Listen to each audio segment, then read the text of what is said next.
तो hello students, कैसे हैं आप सब। आशा करता हूँ आप सब बढ़िया होंगे। तो आज हम आपके लिए लेकर आए हैं बोहर का एटॉमिक मॉडल। बहुत ही इंपॉर्टेंट टॉपिक है, चाहे आप क्लास 11 का केमिस्ट्री देख लीजिए, चाहे आप आईआईटी नीट जेई ये सब में देख लीजिए, चाहे तो जेई एडवांस में भी आप इसका जो है टॉपिक जो है बहुत ही इंपॉर्टेंट है, इससे क्वेश्चन बनता ही बनता है। और ये बहुत ही इंटरेस्टिंग टॉपिक है कि हम कैसे परमाणु मॉडल को डेवलप करेंगे। इसके आगे हम क्वांटम मैकेनिक्स के बारे में जानेंगे। तो शुरू करते हैं आज का लेक्चर। तो पिछले क्लास को हमने जहां पर समाप्त किया था, जहां पर हमने रदरफोर्ड का जो मॉडल था वो फेल हो गया था, वहीं से शुरुआत करते हैं। तो नाम है इनका क्या, बोहर का एटॉमिक मॉडल, बोहर का परमाणु मॉडल। तो बोहर का परमाणु मॉडल, तो बोहर जो है एक ऐसे वैज्ञानिक थे जिन्होंने, हमने पिछली क्लास में कहा था कि जिन्होंने क्या किया था, आइंस्टीन को भी चैलेंज किया था। आइंस्टीन को भी अपने थ्योरी से इन्होंने क्या किया था, चैलेंज किया था। तो बोहर ने क्या किया कि एक बार ये क्या कर रहे थे, पिंग पोंग जिसको हम टेबल टेनिस कहते हैं, तो टेबल टेनिस खेल रहे थे, तो इसके दिमाग में एक बात स्ट्राइक किया कि परमाणु का जो मॉडल है क्यों नहीं इस पिंग पोंग के जैसे ही हो सकता है। तो उन्होंने अपने इस पिंग पोंग मॉडल को, यानी कि इस एटम के मॉडल को पिंग पोंग से रिलेट किया और उन्होंने कुछ थ्योरी दी जिसको हम पोस्टुलेट्स कहते हैं, अवधारणाएं हैं। तो इनका पहला जो अवधारणा था वो क्या था, इनका कहना था, क्या कहता है कि परमाणु के अंदर एक केंद्र होता है। परमाणु का क्या होता है, एक केंद्र होता है। परमाणु का एक केंद्र होता है जिसे नाभिक कहा जाता है। इनका भी थ्योरी था, नाभिक से शुरुआत हुआ इनका भी। तो इन्होंने क्या कहा कि परमाणु के अंदर एक केंद्र होता है जिसको हम क्या कहते हैं, नाभिक कहते हैं। अब आप कहोगे कि इसमें नया क्या है, रदरफोर्ड ने भी तो यही बात की थी। जी बिल्कुल यही बात की थी उन्होंने। लेकिन रदरफोर्ड ने क्या कहा था कि जो परमाणु है, परमाणु के भीतर जो इलेक्ट्रॉन है, ये क्या करते हैं, वृत्ताकार कक्षों में चक्कर लगाते रहता है। वृत्ताकार कक्षा में क्या करते रहता है, चक्कर लगाते रहता है, ताकि इलेक्ट्रॉन निश्चित ऊर्जा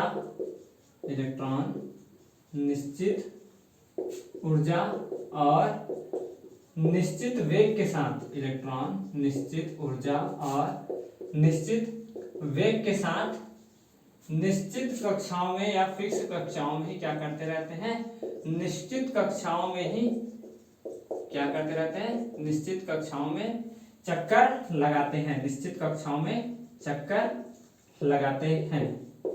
बात को समझो, क्या कहा, देखिए रदरफोर्ड ने क्या कहा था कि जैसे कि ये मेरे पास परमाणु है और इसका क्या है, नाभिक है। परमाणु है, ये मेरे पास क्या है, उसका नाभिक है। तो उनका कहना था कि इलेक्ट्रॉन यहाँ भी चक्कर लगाएगा, इनका ये भी चक्कर लगाएगा, यहाँ भी चक्कर लगाएगा, यहाँ भी चक्कर लगाएगा, मतलब हर एक वृत्ताकार कक्षक में इलेक्ट्रॉन चक्कर लगाएगा। ये किनका कहना था, हमारे रदरफोर्ड का कहना था कि इलेक्ट्रॉन हर एक वृत्ताकार कक्षक में क्या करेगा, चक्कर लगाएगा। लेकिन बोहर ने क्या कहा कि ऐसा नहीं है कि इलेक्ट्रॉन हर एक वृत्ताकार कक्षक में चक्कर लगाएगा, वो केवल उन्हीं कक्षा में चक्कर लगाएगा जिनकी ऊर्जा क्या है, फिक्स है, जिनकी ऊर्जा क्या है, फिक्स है, और जिनका वेग, जहां पर इलेक्ट्रॉन का जो वेग है ये भी क्या है, फिक्स है। यानी कि इलेक्ट्रॉन का वेग जैसे यहाँ पर जो भी हो वो क्या रहेगा, फिक्स रहेगा, साथ ही साथ उसकी ऊर्जा भी क्या रहेगी, फिक्स रहेगी, है ना। जैसे कि समझाने के लिए कहे तो ये रदरफोर्ड का कहना था कि जैसे कि हमारे फर्श है, तो उस फर्श में क्या है, मैट बिछा हुआ है, तो वहां मैट में क्या होंगे कि हर जगह पे कोई भी व्यक्ति कहीं पर भी बैठ सकता है। तो ऐसे इलेक्ट्रॉन जो है परमाणु के भीतर कहीं पर भी चक्कर लगा सकता था। ये किनका कहना था, रदरफोर्ड का कहना था। बोहर ने कहा कि ऐसा कुछ नहीं है। इन्होंने कहा कि ये जैसे कि आपके एग्जांपल लेते हैं, आपके स्कूल के एग्जांपल ले लेते हैं। तो बोहर ने क्या कहा कि जैसे कि मैं कहूं कि फर्स्ट सीट है ना, क्या है, फर्स्ट सीट है, इस पर मैं कहता हूं कि 90% वाले बच्चे बैठेंगे। इस पर क्या कहेंगे, 90% वाले बच्चे बैठेंगे। तो 90% वाले ही बैठेंगे, 80 वाले नहीं बैठेंगे, ना ही 70 वाले बैठेंगे। और कहता हूं कि उससे 1 मीटर दूर पर 80 वाले बैठे, 80% वाले बच्चे क्या है, बैठेंगे, और उससे 2 मीटर दूरी पर 70 वाले, है ना। तो यहाँ पर क्या है, इलेक्ट्रॉन की जो कक्षा है उसकी ऊर्जा क्या होती जा रही है, फिक्स होती जा रही है, और इनकी दूरी भी क्या है, फिक्स है। इनकी दूरी क्या है, फिक्स है। जैसे कि 90 से 80 के बीच का 1 मीटर, 80 से 70 के बीच का 2 मीटर, उससे ज्यादा आ जाओगे तो 6 मीटर, ऐसे कहा गया इन्होंने। तो पहले जो सीट में बैठेंगे उन सभी इलेक्ट्रॉनों का जो ऊर्जा होगा वो कितना होगा, 90 नहीं होगा तो क्या होगा, वो पीछे चले जाएंगे 80 वाले में, 80 नहीं होगा तो उसके पीछे 70 वाले में। तो इन्होंने कहा कि 90 के पहले यानी कि 91, 92 ऐसा कोई भी नहीं है, नहीं 85, 87 ऐसा कुछ नहीं है, 90 है, 80 है, 70 है, ऐसा इन्होंने कहा, है ना। मतलब समझाने के लिए कह रहे हैं, ऐसा तो नहीं होता है 90, 70, बस समझाने के लिए कह रहे हैं कि हर एक कक्षा में ऐसा मतलब हर एक वृत्ताकार कक्षक में नहीं घूमेगा, वो केवल उन्हीं फिक्स ऊर्जा में मतलब उन्हीं कक्षाओं में घूमेगा जहां पर उसकी ऊर्जा और उसका वेग क्या रहेगा, फिक्स रहेगा। ठीक है। तीसरा इन्होंने कहा क्वांटीकृत स्थिति के बारे में, यानी कि क्वांटाइजेशन कंडीशन में, क्वांटीकृत स्थिति। अब ये क्वांटाइजेशन क्या होता है, तो क्वांटाइजेशन का मतलब होता है available in fixed amount, available in fixed amount. Quantization मतलब क्वांटीकृत स्थिति का मतलब क्या है, ये बात समझ लो कि क्वांटीकृत क्या होता है। तो क्वांटीकृत क्या होता है कि जिसका मान क्या कर दिया जाए, निश्चित कर दिया जाए, जिसका मान क्या कर दिया जाए, निश्चित कर दिया जाए, यानी कि आप अपना मनपसंद वैल्यू नहीं ले सकते, जिसका मान क्या कर दिया जाए, निश्चित कर दिया जाए। तो एग्जांपल के तौर पे जैसे कि हम क्या करते हैं कि दुकान में जाते हैं, है ना, और वहां से डेली नीड्स की दुकान से मैं मान लेता हूँ कि डेयरी मिल्क लेकर के आता हूँ। तो डेयरी मिल्क आप देखे होंगे कि कुछ ऐसे टुकड़ों में क्या रहता है, विभाजित रहता है, ऐसे टुकड़ों में क्या रहता है, बटा हुआ रहता है। तो दुकान वाला आपको ऐसा नहीं देगा कि यहाँ का टुकड़ा टूटा हुआ है, यहाँ से ऐसा जो है आधा रहेगा ऐसे और ऐसे टूटा हुआ रहेगा, ऐसे नहीं देगा। वो देगा तो कैसे देगा, फुल पैकेट में देगा, यानी कि ऐसे देगा, 2 वाला या 4 वाला ऐसे देगा। वो कभी भी ऐसे आधा टुकड़ा टूटा हुआ वाला या यहाँ से कोई खा गया है ऐसा वाला टुकड़ा आपको नहीं बेचेगा। तो कहने का अर्थ क्या है कि क्वांटीकृत स्थिति कहने का मतलब है कि जो हमारा एग्जांपल के तौर पे हमने कहा कि डेयरी मिल्क है, तो ये भी क्या रहेगा, इसका अमाउंट भी फिक्स रहेगा, यानी कि उसके 6 या 8 कक्षक रहेंगे ही रहेंगे, कभी भी 6.5 नहीं होगा या कभी भी 3, 3.5 नहीं होगा, ना कभी 1.5 होगा। तो दशमलव में मान नहीं आएगा, मान आएगा तो किस में आएगा, पूर्ण संख्याओं में आएगा। तो इन्होंने क्या कहा कि इलेक्ट्रॉन जिस कक्षा में घूमता है, इलेक्ट्रॉन क्या कर रहा है, जिस कक्षा में घूमता है, तो उसका जो कोणीय वेग होता है, इलेक्ट्रॉन जो है, आप देखो इलेक्ट्रॉन वृत्तीय कक्षा में घूम रहा है, तो घूम रहा है तो उसका क्या होगा, कोणीय वेग तो होगा ही होगा। तो इन्होंने क्या कहा कि इलेक्ट्रॉन क्वांटीकृत स्थिति, पहले पॉइंट का नाम डाल देते हैं, क्वांटीकृत स्थिति। अच्छे से समझना, बहुत ही डिटेल में समझा रहा हूं, बहुत ही इंटरेस्टिंग टॉपिक है ना। तो क्या कहा इन्होंने कि इलेक्ट्रॉन केवल उन्हीं वृत्ताकार कक्षाओं में क्या करेगा, घूमेगा जिनके एंगुलर मोमेंटम यानी कि कोणीय संवेग, जिनके एंगुलर कोणीय संवेग जिसको आप कहते हैं, ये किसके बराबर हो, h/2 का पूर्ण गुणक हो, h/2 का क्या हो, पूर्ण गुणक हो। जहां h क्या है, तो h है हमारा प्लांक नियतांक, जहां h क्या है हमारा प्लांक नियतांक, h क्या है हमारा प्लांक नियतांक, जिसका वैल्यू कितना होता है, तो 6.626 इंटू 10⁻34 जूल सेकेंड। ठीक है, जूल सेकेंड, ये इसका वैल्यू होता है। तो इनका कहना था क्वांटीकृत स्थिति में कि इलेक्ट्रॉन केवल उन्हीं वृत्ताकार कक्षक में घूमेगा जिनका कोणीय संवेग क्या है, L, कोणीय संवेग। उन्होंने इसको नाम दिया था कि ऑर्बिटल एंगुलर मोमेंटम, यानी कि कक्षीय कोणीय संवेग, कक्षीय कोणीय संवेग। तो जो L है, L क्या है, एक सदिश राशि है, ये किसके बराबर होगा, आपका h/2 का पूर्ण गुणक होगा, यानी कि nh/2 के बराबर होगा। जहां n क्या है, तो n हमारा क्या है, पूर्ण संख्या है, क्या है, पूर्ण संख्या, क्या है, पूर्ण संख्या। मतलब L का जो मान है ये किसके बराबर हो सकता है, तो n का मान यदि हम 1 रखें तो L का मान किसके बराबर हो जाएगा, h/2 के बराबर होगा। L का मान, n का मान यदि 2 रखें तो क्या होगा, 2h/2। L का मान यदि 3 हुआ तो 3h/2। L का मान यदि n का मान यदि 4 हुआ तो 4h इंटू h/2 के बराबर होगा। तो कहने का अर्थ है कभी भी उसका जो मान है, देखिए आप है 1 है, 2 है, 3 है, 4 है, कहाँ ये बीच में ऐसा नहीं रहेगा कि 1 से 1.5 में L का मान कभी भी ऐसा नहीं होगा कि 1/2 h/2, या कभी भी इसका मान 3/2 h/2 के बराबर नहीं होगा। होगा तो किस टर्म में होगा, 1 2 3 4 h/2 के टर्म्स में होगा। अच्छा, ये जो n है ना, ये हमको क्या बतलाता है, कक्ष संख्या के बारे में, यानी कि कोष संख्या के बारे में बतलाता है कि कोष संख्या क्या है उसकी, यानी कि इलेक्ट्रॉन किस कक्षक में घूम रहा है। जैसे कि मैं कहता हूं कि इलेक्ट्रॉन मेरा पहले कक्षक में घूम रहा है, इलेक्ट्रॉन जैसे मेरे किस में घूम रहा है, ये पहले कक्षक में घूम रहा है, तो उसका जो L का मान है, यानी कि जो कोणीय संवेग का मान है, ये किसके बराबर होगा, तो h/2 के, यानी कि n का मान यहाँ पर क्या हुआ, 1। यदि मैं दूसरा कहता हूं तो दूसरे कक्षक में घूमेगा तो कितना होगा उसका मान, 2h/2। ठीक है, ऐसी उसके अगले में घूमेगा तो क्या होगा 3h/2 ये उसका कोणीय संवेग होगा। तो यहाँ जो n है ये किसको बतला रहा है, कोष संख्या को बतला रहा है। n किसको बतला रहा है, कोष संख्या को बतला रहा है। अब बात करते हैं कि सर ये कोणीय संवेग होता क्या है, तो इन सबको पहले लिख लो, नोट करो, फिर आगे हम मिटाएंगे। अच्छे से नोट कर लीजिए क्योंकि ये बहुत ही इंपॉर्टेंट टॉपिक है हमारे लिए, है ना। चलो नोट करें, नोट कर लिए। चलिए तो मिटाऊं मैं, इन सबको मैं मिटा रहा हूं। चलिए तो यहाँ जो हमारा n है, l जो हमने लिखा है ये किसके बराबर है, इसके बारे में समझते हैं कि ये l है क्या चीज है। तो ये फिजिक्स का ही टर्म, तो फिजिक्स का टीचर हम भी हैं तो हम इसको बतला देते हैं कि क्या चीज है ये l।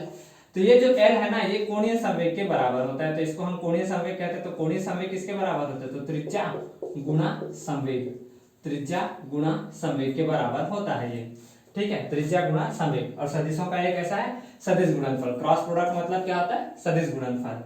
अब यहाँ p के बराबर हम जानते हैं यदि उसका मास, इलेक्ट्रॉन का मास क्या हो, m हो, और वो यदि v वेलोसिटी से घूम रहा हो तो p का जो मान होगा ये किसके बराबर होगा, r क्रॉस m v के बराबर होगा, जहाँ m क्या है मास और v क्या है वेलोसिटी। और क्रॉस प्रोडक्ट है तो यहाँ पर क्या लिख देंगे, r m v sin theta. अब ये जो थीटा है ना ये कैसे होता है कि जैसे कि मैं कहूँ ये मेरे पास परमाणु है और ये मेरे पास कोई कक्षक है और ये इलेक्ट्रॉन ऐसे घूम रहा है, तो इलेक्ट्रॉन जो है मान लो इस दिशा में ऐसा इसका वेलोसिटी का डायरेक्शन है और ये इसका क्या है यहाँ से त्रिज्या, तो त्रिज्या और इसके बीच वेलोसिटी के बीच बनने वाले कोण को बताता है। जैसे इलेक्ट्रॉन मान लो यहाँ घूम रहा होता तो इसका वेलोसिटी का डायरेक्शन किधर होता है, इधर, तो यहाँ पर त्रिज्या है और इसके बीच का कोण कितना है, तो थीटा बराबर क्या आ रहा है 90 डिग्री। कितना आ रहा है 90 डिग्री। तो थीटा का मान क्या रख देंगे 90 डिग्री। तो ये क्या हो जाएगा आर एम वी साइन 90, क्या हो जाएगा आर एम वी साइन 90, और साइन 90 का वैल्यू कितना होता है 1, तो इसको हम क्या लिख लेंगे एम वी आर। तो एल का जो मान है ये किसके बराबर है, एम वी आर का। तो चाहो तो इसको याद रखो, नहीं तो डायरेक्ट आप इस वैल्यू को भी याद रख सकते हैं। ये तो मैं गणित था इस कारण से बता दिया, फिजिक्स का टीचर हूँ तो इसको बता दिया। चाहो तो आप इसको डायरेक्ट इसी बात को बस याद रख सकते हैं, ये सब आपको कोई पूछने नहीं आएगा कि ये कैसे आया। तो एल बराबर क्या आया हमारा, एम वी आर के बराबर आया, ठीक, यानी कि इनका जो कोणीय संवेग है ये हमने निकाल लिया। ठीक, यहां तक बात समझ आई, ठीक, ठीक है।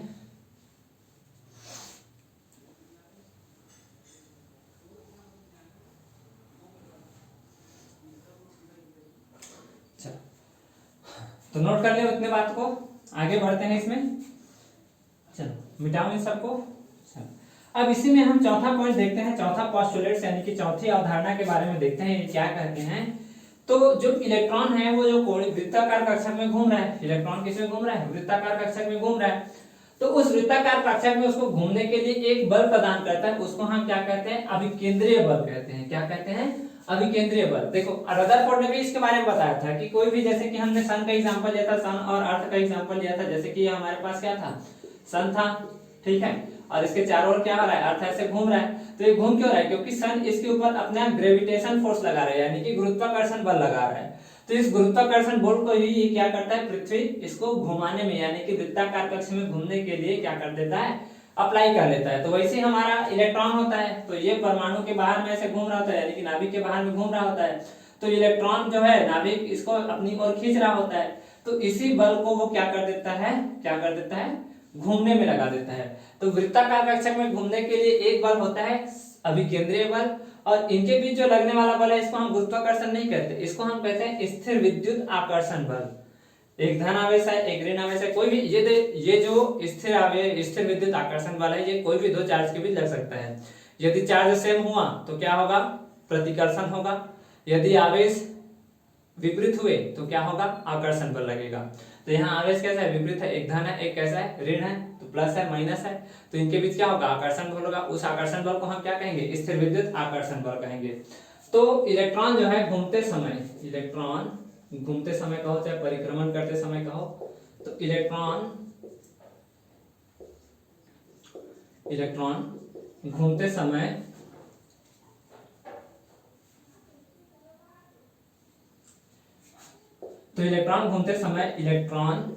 इलेक्ट्रॉन तथा नाभिक के बीच, इलेक्ट्रॉन तथा नाभिक के बीच स्थिर विद्युत आकर्षण बल, स्थिर विद्युत आकर्षण बल क्या करता है, स्थिर विद्युत आकर्षण बल ही इलेक्ट्रॉन तथा नाभिक के बीच स्थिर विद्युत आकर्षण बल ही क्या करता है, अभिकेंद्रीय बल प्रदान करता है। यह अभिकेंद्रीय बल किसी भी पिंड को या किसी भी वस्तु को वृत्ताकार कक्ष में घुमाने के लिए आवश्यक होता है। तो अभिकेंद्रीय बल क्या करता है, प्रदान करता है। अभिकेंद्रीय बल क्या करता है, इसको प्रदान करता है। कौन, हमारा स्थिर विद्युत आकर्षण बल। तो कहने का अर्थ है कि स्थिर विद्युत आकर्षण बल और अभिकेंद्रीय बल दोनों आपस में क्या होंगे, बराबर होंगे। तो इसको हम इलेक्ट्रोस्टैटिक फोर्स को E से दर्शाएंगे, यानी कि स्थिर विद्युत आकर्षण बल को, और अभिकेंद्रीय बल को हम किससे दर्शाएंगे, C से। तो इनका कहना था कि FE इज इक्वल टू क्या होगा, FC होगा। FE इज इक्वल टू क्या होगा, FC होगा। अब बात आती है कि सर ये FE का जो मान है ये कैसे निकालें हम।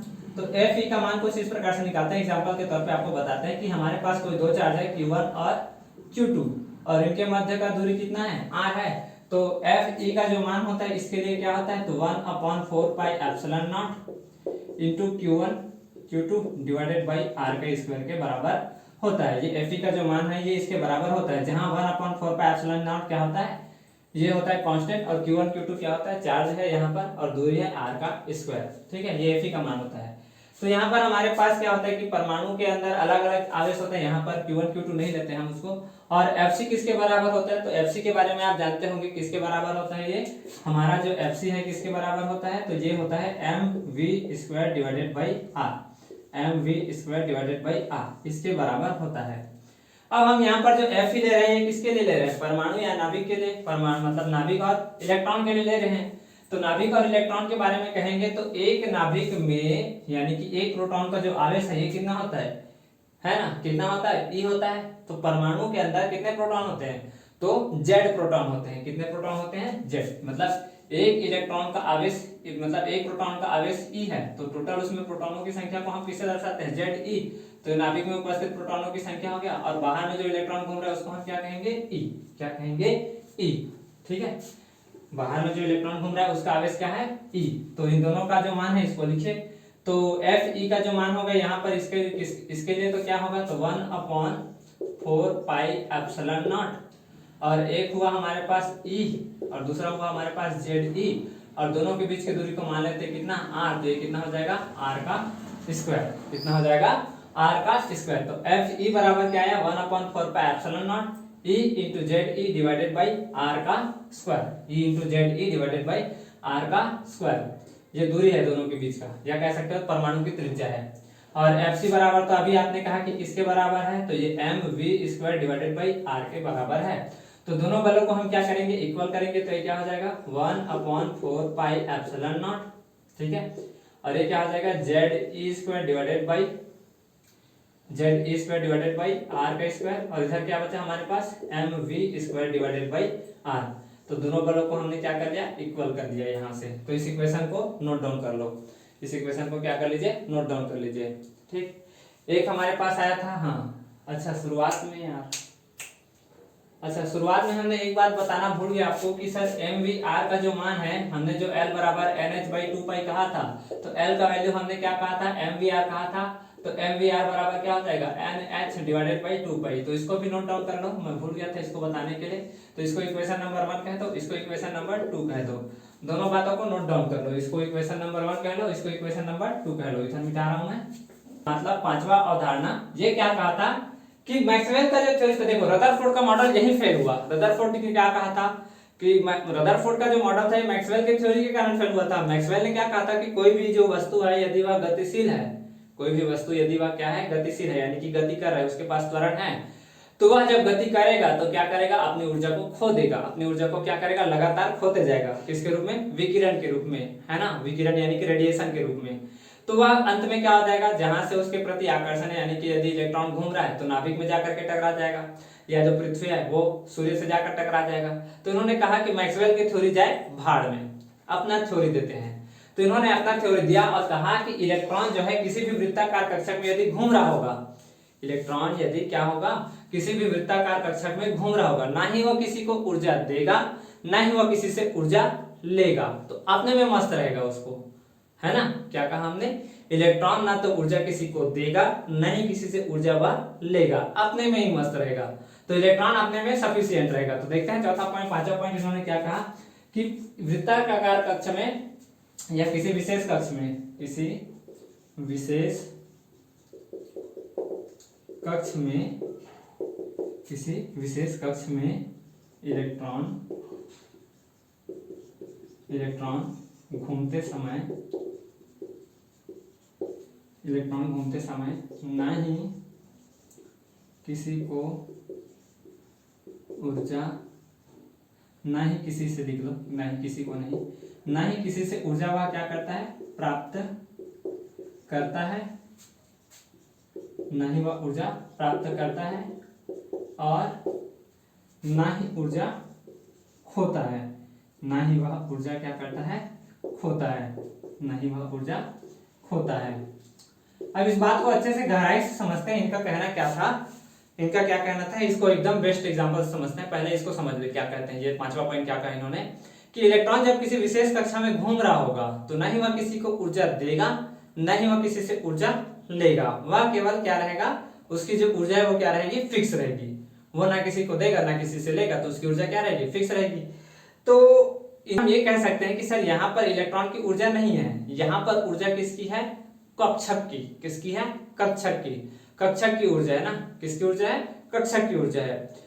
तो इसको इन्होंने क्या कहा कि जो इलेक्ट्रॉन जिस कक्षा में घूम रहा होगा तो इलेक्ट्रॉन ना किसी को ऊर्जा देगा ना किसी को लेगा, तो ऊर्जा किसकी फिक्स है, हमारे उस कक्षक की। तो इसको इन्होंने क्या कहा, स्टेशनरी एनर्जी लेवल। तो यहाँ पर आप कह सकते हो कि ऊर्जा किसकी फिक्स है, एनर्जी ऑफ एन ऑर्बिट, या इसी को आप क्या कह सकते हो, सेल कह सकते हो। ये क्या है, हमारा फिक्स्ड है, ये हमारा क्या है, फिक्स्ड है, ये कभी भी नहीं बदलेगा। तो इन्हीं को इसने क्या कहा, इस एनर्जी लेवल्स को इन्होंने क्या कहा, स्टेशनरी एनर्जी लेवल्स, यानी कि ये बदलेंगे नहीं। ये क्या कहा इन्होंने, stationary energy levels, stationary energy levels.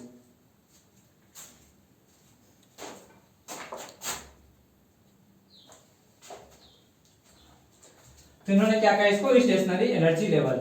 जैसे कि हम कहें कि इलेक्ट्रॉन यदि पहले कक्षक में घूम रहा है, इलेक्ट्रॉन यदि पहले कक्षक में घूम रहा है तो उसकी जो ऊर्जा है कितनी होगी, तो उसको हम क्या कहेंगे, n बराबर 1, और उसका जो नाम दिया इन्होंने, क्या नाम दिया उसको, k। यदि n दूसरे ऑर्बिट में क्या कर रहा है, रोटेट कर रहा है, तो उसको इसने नाम दिया क्या, l। n बराबर यदि 3 हुआ, यानी कि तीसरे ऑर्बिट में यदि वह चक्कर लगा रहा है तो उसको इन्होंने क्या नाम दिया, m। n बराबर यदि 4 हुआ, चौथे ऑर्बिट में चक्कर लगा रहा है तो उसको इन्होंने क्या नाम दिया, n। और ऐसे n बराबर 5 कहें तो o, n बराबर 6 कहें तो उसके आगे हम क्या करते जाएंगे, चलते जाएंगे। तो इसको हम ऐसे एग्जांपल से समझते हैं कि इलेक्ट्रॉन जब अपने कक्षक में रहेगा तो वह ना किसी को ऊर्जा देगा ना किसी से लेगा। इसको हम ऐसे एग्जांपल समझते हैं जैसे कि हमारा क्लासरूम है, और क्लासरूम पर ऐसे क्या है, बेंच सजे हुए हैं, हर एक मतलब एक डिस्टेंस फिक्स है उनका। कि जैसे कि मैं कहूँ कि पहले जो बेंच है उसमें क्या कहा गया है कि 90% वाले बच्चे बैठेंगे, उससे 1 मीटर दूर पर 80 वाले, और उससे 2 मीटर दूर पर 60 वाले, उससे अगले 4 मीटर दूर पर 50 वाले। तो यहाँ पर कुछ ऊर्जा है, कुछ ऊर्जा नहीं है, यानी कि कुछ ऊर्जा स्तर है, कुछ ऊर्जा स्तर नहीं है। देखो रदरफोर्ड ने क्या कहा था कि हर एक ऊर्जा स्तर का कक्षक है, इन्होंने क्या कहा कि ऊर्जा स्तर फिक्स्ड है, किसी का ऊर्जा है किसी का ऊर्जा नहीं है, मतलब कोई ऊर्जा है कोई ऊर्जा नहीं है। यानी कि मैं कह रहा हूँ 90 है, 90 के बाद 80 है, तो 80 के बाद 70 हो सकता है या नहीं भी हो सकता है, या हो सकता है वो 60 में चला जाए, उसके बाद 60 के बाद हो सकता है 50 गया वो 40 में चला जाए। तो ऐसे, तो यदि मैं कहता हूं कि आपके जो एग्जाम है, यदि 11th का एग्जाम है तो 11th का जो पेपर हुआ मान लो अभी, तो बच्चे जिसने 90% अचीव किया तो उसको हम कहाँ बैठाएंगे, सामने में बैठाएंगे। किसको कहाँ बैठाएंगे, सामने में। तो वहां केवल 90% वाले बच्चे ही बैठेंगे, वहां कोई और नहीं बैठेगा। और उसके 1 मीटर दूर पर जिसने अचीव किया कितना नंबर, 80 नंबर, या 80% जिसने अचीव किया उसको बैठाएंगे, ठीक है, उसमें 80% वाले बच्चे को बैठाएंगे। उससे 2 मीटर दूरी पर जो 60 वाले बच्चे हैं उनको बिठाएंगे, 50 वाले नहीं बैठेंगे, ना ही उनके बीच वाले नंबर बैठेंगे। तो वहां कौन बैठेंगे, 60 वाले। ऐसे करते करते हम क्या करेंगे, क्रम में बिठाएंगे। तो क्या 60 वाले बच्चे जो है वो क्या 90 वाले बच्चे के बीच में बैठ पाएगा, नहीं, क्योंकि उसकी ऊर्जा उतनी नहीं है कि उस बेंच में वो क्या कर पाए, बैठ पाए। तो यानी कि 90 वाले बेंच में जितने भी बच्चे बैठेंगे उन सभी का जो परसेंटेज है कितना रहेगा, 90%। कितना रहेगा, 90%। तो यानी कि जो बच्चों का कोई भी एग्जामिनर जाएगा और पूछेगा कि इस बेंच के बच्चों का जो परसेंट है ये कितना है, तो वो क्या कहेगा, सर 90%। इस बच्चे का भी 90%, इस बच्चे का भी 90%, इस बच्चे का, उसके अगले वाले का कितना 80%, तो 80%, 80%, 80%। तो यानी कि यहाँ पर बच्चों का, यानी कि जो हमारे बच्चे हैं उनका कोई भी ऊर्जा नहीं है, यानी कि उनका कोई परसेंट नहीं है। परसेंट यानी कि जो महत्व है वो किसका है, उस बेंच का है जहां पर वो बैठे हैं, जहां पर वो क्या कर रहे हैं, बैठे हैं। यानी कि 90 वाले बैठे हैं 90 वाले में, तो 90 वाला बेंच का महत्व, यानी कि 90 है तभी वहां पर वो बैठे हैं। यदि 90 नहीं होता तो क्या होता, वो पीछे चले जाते। यानी कि यहाँ पर जो ऊर्जा है, वैसे यहाँ पर क्या है, ऊर्जा किसका फिक्स है, यहाँ पर आपका कक्षक का ऊर्जा फिक्स है, इलेक्ट्रॉन की कोई ऊर्जा नहीं है। यहाँ पर इलेक्ट्रॉन की जो ऊर्जा है वो किससे दर्शाया जा रहा है, हमारे कक्षक से, यानी कि कक्षक का ऊर्जा फिक्स है, कक्षक का ऊर्जा क्या है, यहाँ पर फिक्स है, जैसे आपने स्कूल में समझा। अब अगली बार एग्जाम होगा तो हो सकता है कि कुछ अलग हो जाए, लेकिन अभी तो क्या है 90%, 60%, 70% ये है रिजल्ट। तो कुछ कुछ ऊर्जा स्तर है, कुछ ऊर्जा स्तर गायब थे बीच बीच से, ठीक है। तो अब कुछ कैलकुलेशन देखते हैं, फिर देखिए कि अच्छा इसका जो नेक्स्ट पोस्टुलेट था, उन्होंने क्या कहा कि इलेक्ट्रॉन ऊर्जा ग्रहण कर सकता है और साथ ही साथ लूज भी कर सकता है। देखिए हमने अभी क्या कहा था कि इलेक्ट्रॉन ऊर्जा ना तो ग्रहण करेगा, ना ही किसी को क्या करेगा, उत्सर्जित करेगा, ना ही वो किसी से ऊर्जा ग्रहण करेगा, ना ही वो क्या करेगा, ऊर्जा किसी को उत्सर्जित करेगा। हम ही अपने पॉइंट को क्या कर रहे हैं, गलत कर रहे हैं। तो उसके पहले कुछ कैलकुलेशन है, इसको देख लेते हैं। चलिए देखते हैं क्या करेंगे, त्रिज्या निकालेंगे यानी कि रेडियस ज्ञात करेंगे। दूसरा ये कितने वेलोसिटी, रेडियस है, रेडियन नहीं रेडियस, ये कितने वेलोसिटी से आगे घूम रहा है इसके बारे में चर्चा करेंगे। और उसकी काइनेटिक एनर्जी यानी कि गतिज ऊर्जा कितनी है इसके बारे में चर्चा करेंगे। उसकी स्थितिज ऊर्जा के बारे में चर्चा करेंगे। अब स्थितिज ऊर्जा के बारे में केवल ये बस धारणा मत रखना कि किसी को जब हम हाइट में रखेंगे तो उसकी जो ऊर्जा है ये, मतलब उसकी जो स्थितिज ऊर्जा है ये उतनी ही अधिक होगी, है ना। केवल यही बात नहीं होती है, यहाँ पर आवेश की बात भी होती है। यानी कि यदि आवेश ज्यादा से ज्यादा रहेंगे, यानी कि उनके पास आवेशों का मान अधिक होगा और उनको जितने कम दूरी पर रखोगे तो उनका पोटेंशियल एनर्जी यानी कि जो स्थितिज ऊर्जा है ये भी क्या रहेगा, अधिक रहेगा। यदि चार्ज सेम हुए तो प्रतिकर्षण, चार्ज विपरीत हुए तो क्या होंगे, आकर्षण। तो इसको हम स्थितिज ऊर्जा के टर्म्स में कह सकते हैं, ठीक है। और लास्ट में हम क्या करेंगे, टोटल एनर्जी यानी कि कुल ऊर्जा क्या करेंगे, ज्ञात करेंगे, ठीक है। तो आज की क्लास में हम रेडियस को ज्ञात करेंगे और वेलोसिटी को ज्ञात करेंगे। बाकी काइनेटिक एनर्जी, पोटेंशियल एनर्जी और टोटल एनर्जी के लिए हम दूसरा पार्ट लेकर के आएंगे।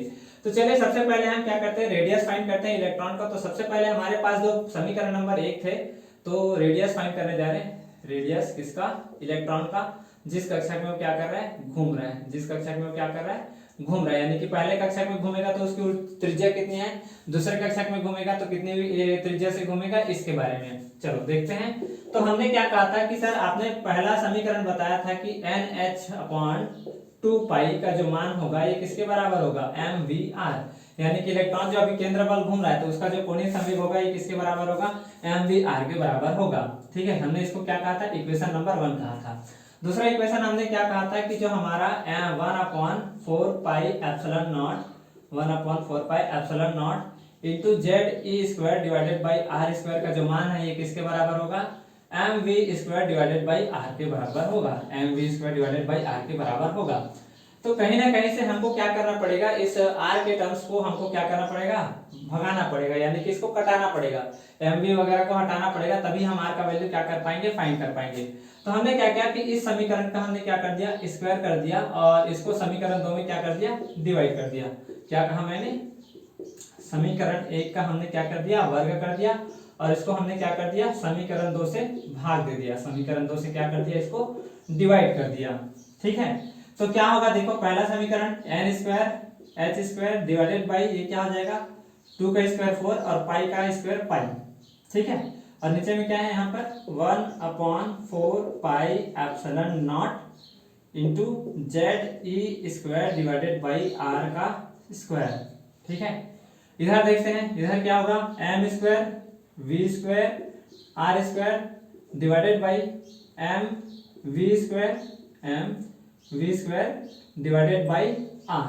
तो जो कटता है उसको कटाएंगे, जो बचता है उसको क्या करेंगे, बचाएंगे। तो देखते हैं क्या करता है, यहाँ से 4 से 4 काट सकते हैं, 1 पाई से 1 पाई कैंसल और कोई कट रहा है। इधर देखते हैं, यहाँ से 1m से 1m कट रहा है, यहाँ v² से v² कट रहा है और ये r कहाँ चला जाएगा, ऊपर चला जाएगा और यहाँ जो बचेगा ये भी कहाँ चला जाएगा, ऊपर चला जाएगा। तो ये क्या हो जाएगा, n² इंटू ऊपर चला गया हमारे पास क्या, R² और नीचे सॉरी एप्सिलॉन भी बचा हुआ है, तो एप्सिलॉन को पहले लिख लेते हैं, ये epsilon naught into r square ऊपर चला गया, बचा क्या हमारे पास नीचे में पाई बचा, और ये क्या बचा जेड ई स्क्वायर बचा, और इधर क्या बचा हमारे पास एम बचा एक हमारे पास आर स्क्वायर, और इंटू में ये आर ऊपर चला जाएगा तो ये बचा। तो यहाँ से देखो कि आर स्क्वायर से आर स्क्वायर क्या हो गया खत्म, तो हमारे पास आर का वैल्यू फाइंड करना है, तो हम क्या करेंगे एम को इधर भेज देंगे, तो क्या हो जाएगा ये n square H square epsilon naught divided by pi M Z E square, ये किसका मान है आर का मान है। देखो शॉर्टकट से काम नहीं चलेगा, इतना डिटेल में बता रहे हैं क्योंकि ये आईआईटी जेई नीट में भी क्वेश्चन पूछा जाता है कंपटीशन एग्जाम में, तो कभी आर से यहाँ पर कोई आपको डिटेल में क्वेश्चन पूछ ले तो आप यहाँ से आप इसको क्या कर सकते हैं बता सकते हैं। शॉर्टकट तो हर कोई बताता है, शॉर्टकट हम भी बताएंगे, है ना, हर एक यूट्यूब चैनल में आपको भी मिल जाएगा कि शॉर्टकट से कैसे बना सकते हैं, लेकिन शॉर्टकट कब तक काम आएगा, डिटेल में जानोगे तभी तो समझ पाओगे कि ये क्या चीज है ना। तो शॉर्टकट के चक्कर में मत पड़े कि 10 मिनट में 20 मिनट में बोर का मॉडल पढ़ लिया और उसके बाद बताने जा रहे हैं कि सर बोर का मॉडल क्या है, तो डिटेल में चर्चा करने जा रहे हैं। तो चलिए देखिए, तो आर का मान कितना आया हमारे पास N square H square epsilon naught pi M Z ई स्क्वायर। तो हमारे पास किसका मान फिक्स है, तो एच का मान हम जानते हैं प्लांक नियतांक होता है, एप्सिलॉन नॉट का भी वैल्यू हमारे पास फिक्स होता है, ये कितना होता है तो 8.854 इंटू 10⁻⁻12 होता है, ठीक। पाई का मान हम जानते हैं कितना होता है तो 3.14141414 चलता रहता है, ये जानते हैं आप, है ना, इसका भी वैल्यू आपको पता है। मास ऑफ इलेक्ट्रॉन ये भी पता है कितना होता है 9.1 इंटू 10⁻31 kg। जेड का वैल्यू नहीं पता क्योंकि प्रोटॉन की संख्या बदल सकती है, प्रोटॉन की संख्या क्या हो सकती है बदल सकती है।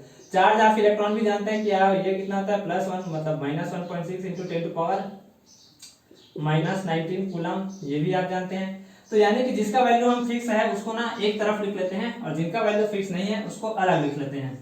तो हमारे पास जो वैल्यू फिक्स है वो किसका वैल्यू फिक्स है एप्सिलॉन नॉट का, एच स्क्वायर का, और पाई का, नीचे एम का और ऊपर ई स्क्वायर का। जो नहीं पता है वो किसका मान है एन स्क्वायर और नीचे जेड का, ठीक है।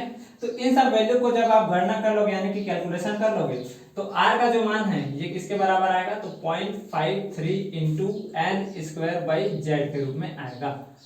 आर का वैल्यू कितना आएगा 0.53 इंटू एन स्क्वायर जेड के रूप में आएगा, और ये किस में आएगा तो एंगस्ट्रॉम में आएगा, किसके मान में आएगा एंगस्ट्रॉम के मान में आएगा।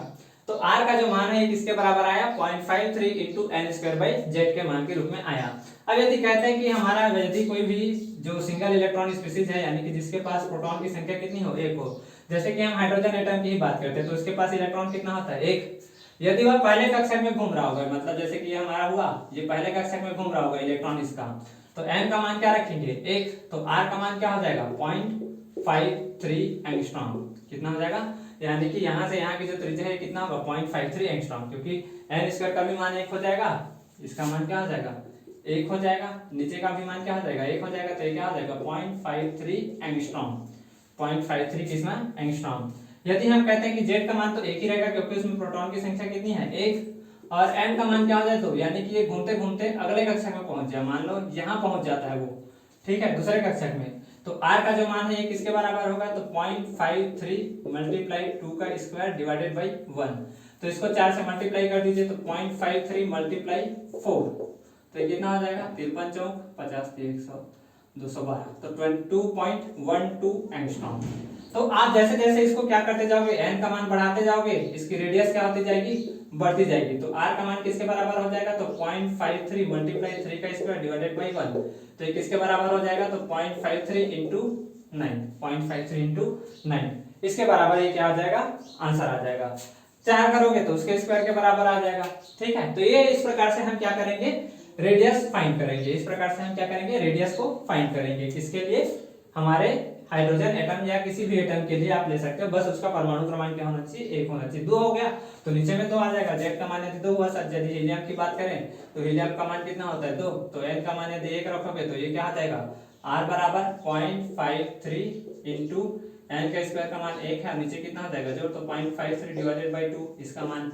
तो ये आपका निर्भर करता है जेड और एन के मान के ऊपर, जेड का मान जितना अधिक होगा रेडियस उतना ही कम होगा, एन का मान जितना अधिक होगा रेडियस उतना ही ज्यादा होगा।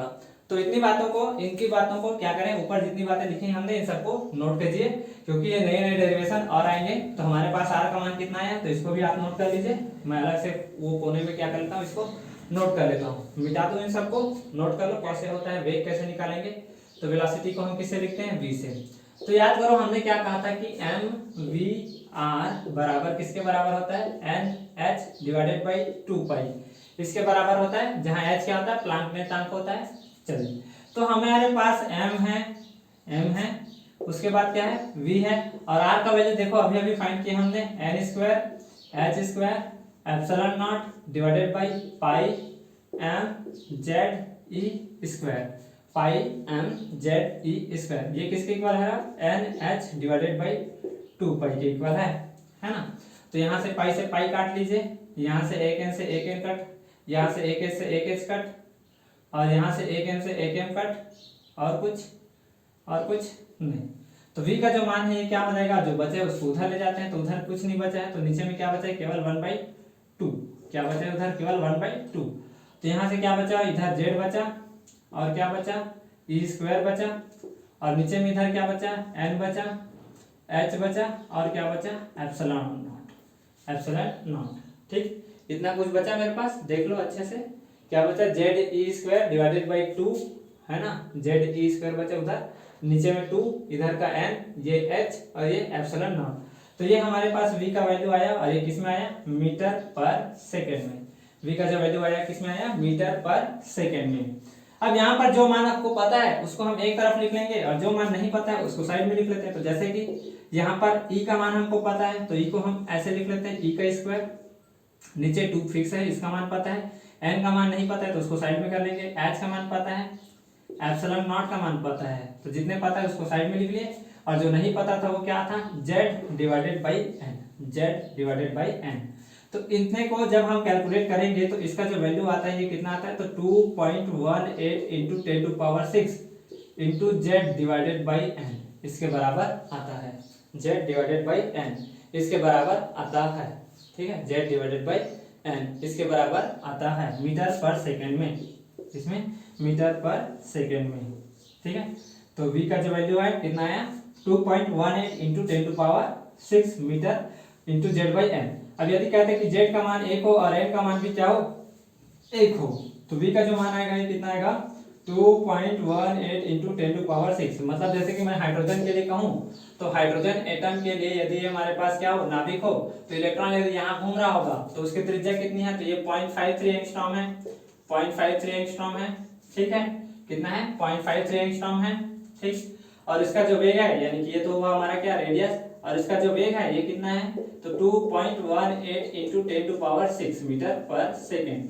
अब देखो जो बोहर ने कहा वो उसने फिक्स भी किया, मतलब सिद्ध भी किया। अब 0.53 के बाद 0.4 आया नहीं है, नहीं हमारे पास 1.12 आया है, डायरेक्ट क्या आया इसके बाद, आर के बाद दूसरे कक्षा में जो घूम रहा था उसके लिए कितना आया, 2.12 एंगस्ट्रॉम। तो यहाँ कहीं पर क्या 0.53 के बाद 0.4 आया, 0.54, या 0.60 आया कहीं पर, या 0.90 आया कहीं पर, या 1.5 आया क्या कहीं पर, नहीं, ये सब वैल्यू नहीं थे। मतलब हर एक कक्षा में नहीं घुमा, वो कहाँ घुमा, 0.53 के बाद डायरेक्ट 2.12 में। तो इसीलिए मैंने कहा था कि 90 के बाद 1 मीटर की दूरी पर 80 होगा, उसके बाद 2 से 4 मीटर के बाद 70 वाले हो। तो ये जो फिक्स कर रहा था मैं दूरी, ये किस लिए कर रहा था, क्योंकि हर एक ऊर्जा स्तर नहीं है, यानी कि उसका जो रेडियस है ये भी क्या है, फिक्स है। पहले वाले का 0.53 है, उसके वाले का 2.12 है, उसके बाद अगले जाओगे तो उसका वैल्यू आएगा। ठीक है, तो वेलोसिटी भी हमने क्या कर लिया, निकाल लिया।